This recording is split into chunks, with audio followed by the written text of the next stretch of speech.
The United States in the 1960s was a nation in turmoil.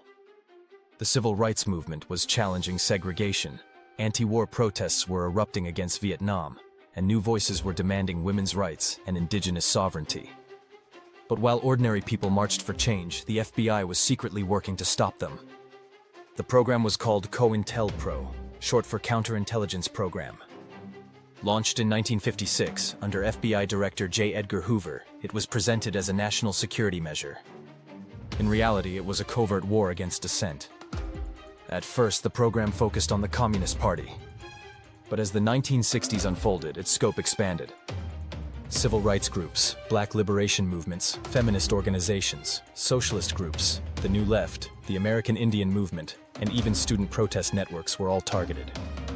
The FBI used infiltration, wiretapping, and surveillance, but also deception. Agents spread false letters to sow distrust between activists. They planted informants who encouraged violence to discredit peaceful groups. They forged documents, leaked smears to the press, and set rival organizations against each other. Perhaps the most shocking case was the campaign against Martin Luther King Jr. The FBI monitored him constantly, collecting recordings of his private life.